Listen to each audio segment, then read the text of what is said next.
সেনাপ্রধানের এই বক্তব্যটি আমি আগেই বলেছি বাংলাদেশে এই মুহূর্তের জন্য খুবই প্রয়োজনীয় ছিল, খুবই প্রয়োজন, অন্তত যা আমরা ইতিবাচক হিসেবে দেখছি।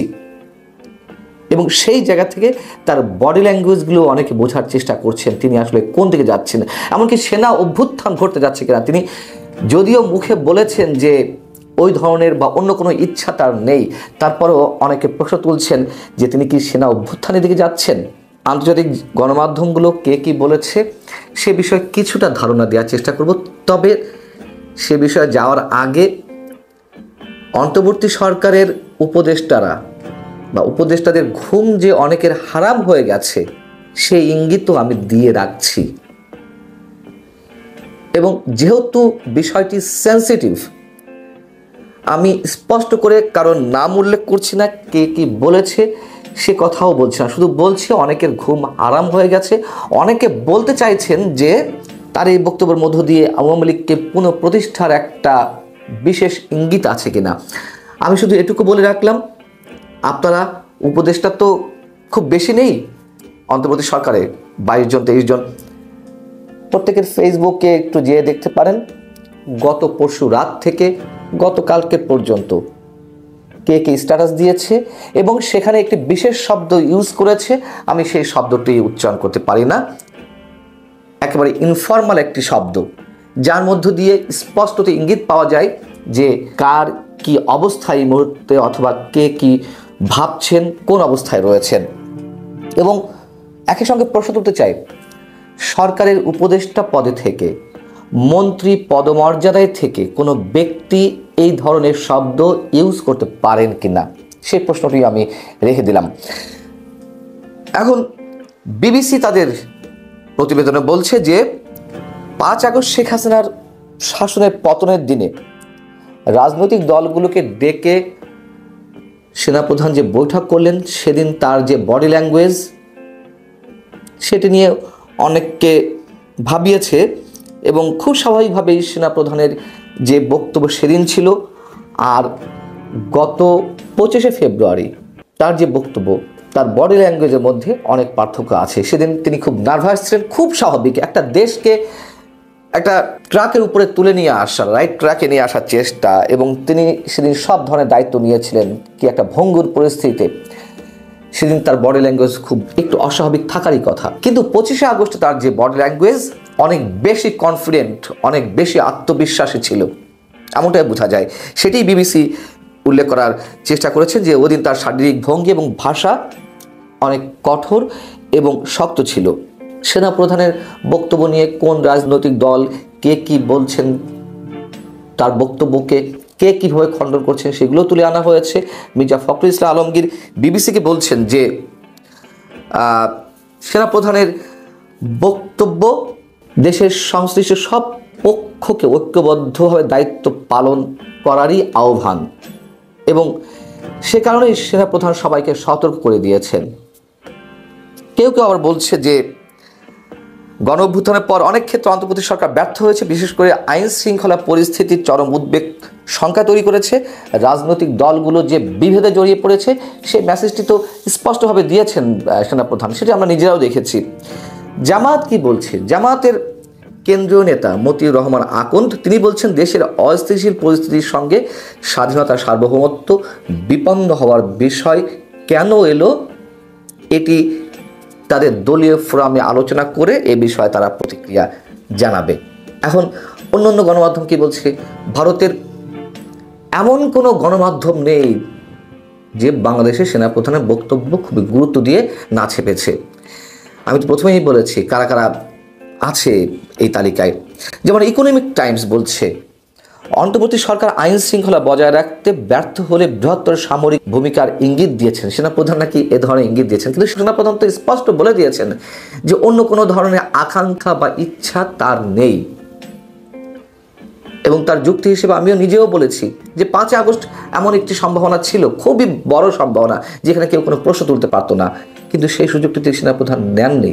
যাই হোক, ভারতের গণমাধ্যমগুলো এই ধরনের একটি ইঙ্গিত দেওয়ার চেষ্টা করেছেন এবং বলা হচ্ছে যে তিনি অভ্যন্তরীণ বিভাজন এবং ক্রমবর্ধমান সহিংসতা নিয়ে উদ্বেগ প্রকাশ করেছেন। একই ধরনের সংবাদ বাংলা যে পত্রিকাগুলো রয়েছে ভারতে, বিশেষ করে সংবাদ প্রতিদিন, তারাও হেডলাইনে এরকম করেছে যে সেনা অভ্যুত্থানের দিকে কি বাংলাদেশ, এরকম প্রশ্ন রেখে তারা করেছে।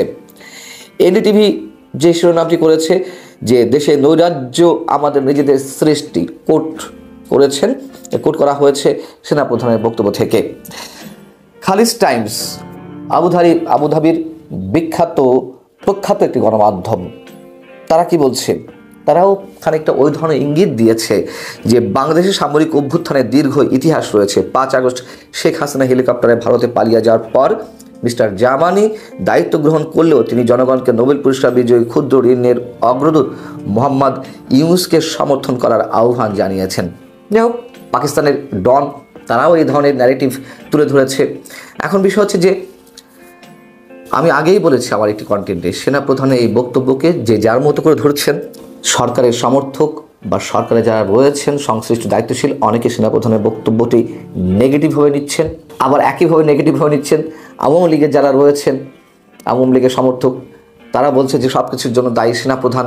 কেন এই সব যে মব চলছে, অরাজকতা, অস্থিতিশীলতা চলছে, সেনাবাহিনী তার যে ভূমিকাটা নেওয়া উচিত সেটি এতদিনে না নিয়েও কেন হঠাৎ করে তিনি এই ধরনের মন্তব্য করলেন?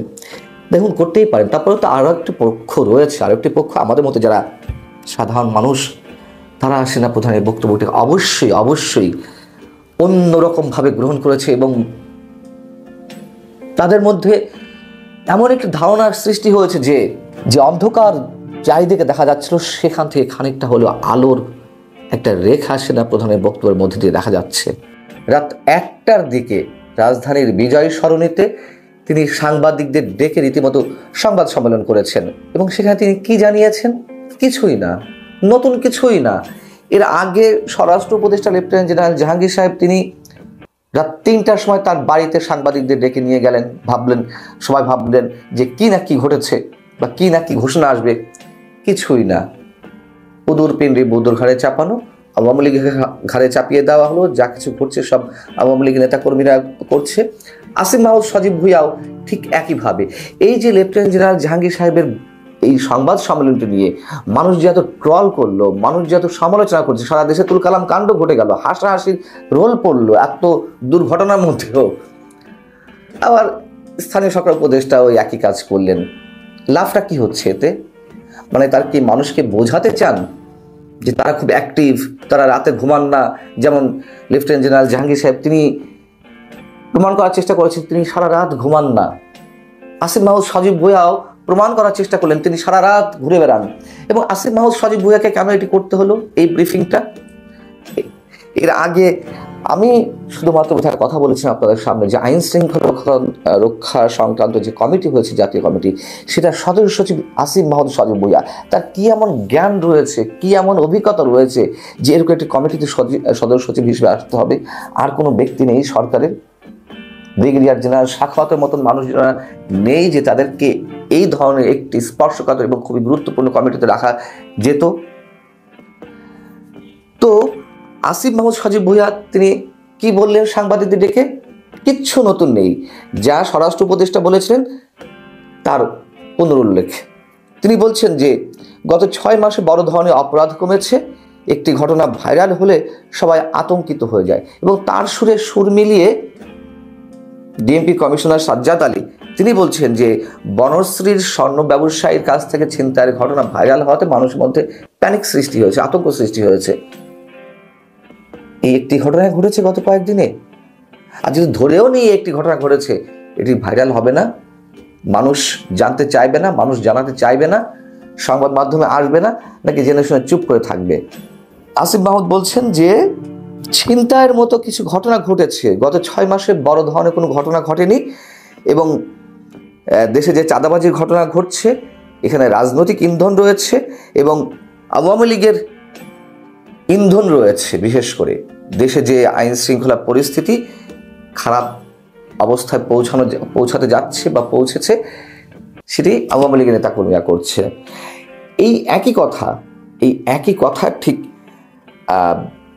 স্বরাষ্ট্র উপদেষ্টা বলেছিলেন। অনেকে মন্তব্য করছেন যে নিউজগুলো এসেছে তাতে মধ্যে একটি মন্তব্য আমার খুব ভালো লেগেছে এক ভদ্রলোকের। তিনি বলছেন যে সরকারি প্রোটোকল নিয়ে ঘোরে, তো এই জন্য জনগণের কথা চিন্তা করতে পারে না। সরকারি প্রোটোকল বাদ দিয়ে, পুলিশের স্কর্ট বাদ দিয়ে তিনি এরকম গভীরতা নামতেন, বুঝতেন আতঙ্ক কাকে বলে। সত্যি কথা তো, এখন তো মানুষ দিনের বেলাও রাজপথে মোবাইলটা বের করে কথা বলতে ভয় পান, কখন না কি হয়ে যায়। মোবাইল ছিনতাই হয় তাও ভালো, এই ছিনতাইয়ের ঘটনায় যেভাবে একের পর এক মানুষ গত কয়েকদিনে মারা গেল, এগুলোর কি বর্ণনা দিবে, কি ব্যাখ্যা দেবেন? সব তো অ্যাভয়েড করে যাচ্ছেন। আর অ্যাভয়েড করে যাওয়ার কি দরকার? এসব কথাবার্তা না বললেই তো ভালো হয়। যেমন আমি যদি কয়েকটি উদাহরণ দিই মাত্র, এই যে গত রোববার গভীর রাতে যে কাহিনীটির স্বরাষ্ট্র উপদেষ্টা ঘটালেন, তাহাজ্জুদের সময়, অনেকে তো বলেন যে তাহাজ্জুদের সংবাদ সম্মেলন, তাহাজ্জুদের সময় তিনি সবাইকে ডেকে যে কথাগুলো বললেন এবং শেষের যে কথাগুলো, যে এখন থেকে টের পাবে কি হতে যাচ্ছে, দেশের সব মানুষ বুঝতে পারবে কি হয়েছে, যাদেরকে আটক করা হয়েছে, কয়জন চিহ্নিত সন্ত্রাসীকে আটক করা হয়েছে, এবং তারপরেও যা কিছু ঘটলো, আমরা তো ভেবেছিলাম আর মানে কিছুই ঘটবে না দেশে। আমি কয়েকটি উদাহরণ দিই। এই সোমবার এবং মঙ্গলবার, বিশেষ করে মঙ্গলবার যা যা ঘটলো, পরশু দিনে হুঙ্কার ছাড়ার পরে টাঙ্গাইলের ঘাটাইলে শিক্ষা সফরে চারটি বাসে ডাকাতি হয়। সেখানে শিক্ষার্থীদের যা কিছু আছে সব ছিনতাই করে নিয়ে গেছে। এটা সোমবারের ঘটনা। ঢাকার কেরানীগঞ্জে মেয়েকে স্কুল থেকে আনতে গিয়েছিলেন তার মা, ছিনতাইকারীর ছুরি আঘাতে তাকে প্রাণ দিতে হয়েছে। গাজীপুরের টঙ্গীতে ছিনতাইকারীর সন্দেহে গণপিটুনিতে একজনের মৃত্যু হয়েছে, সেই মবের সংস্কৃতি।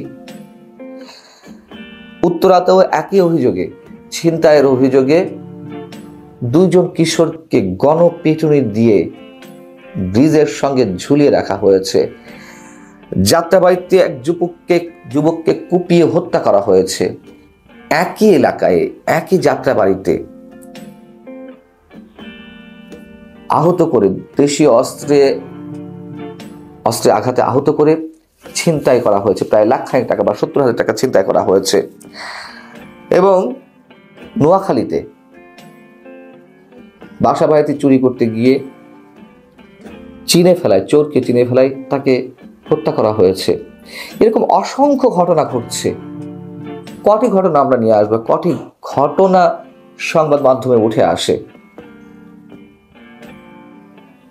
এই যে আসিফ মাহমুদ সজীব ভুঁইয়া যে নাটকটি করলেন, আমরা মনে করি এই নাটক অব্যাহত থাকবে, তার কারণ যে সংস্কৃতি বা অপসংস্কৃতি আমরা দেখছি তা তো আমাদের অভিজ্ঞতা হয়ে গেছে।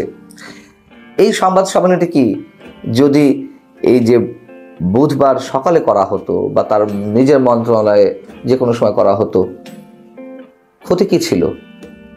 এই যে ঢাকঢোল পিটিয়ে জানান দেওয়া, সামান্য কিছু জিনিস, মানে কিছুই তো করেনি।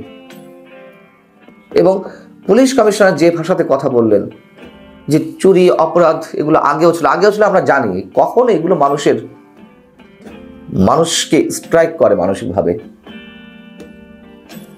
তিনি বলতে চাইছেন সবসময় যা ঘটেছে এখনো তাই ঘটছে, এতে আতঙ্কিত হওয়ার কিছু নেই।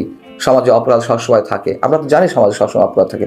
আসিফ মাহমুদ একই কথা বলেছেন, স্বরাষ্ট্র উপদেষ্টা একই কথা বলেছেন। মানুষকে আসলে তারা বোকা পেয়েছে, আর মানুষ আসলেই বোকা।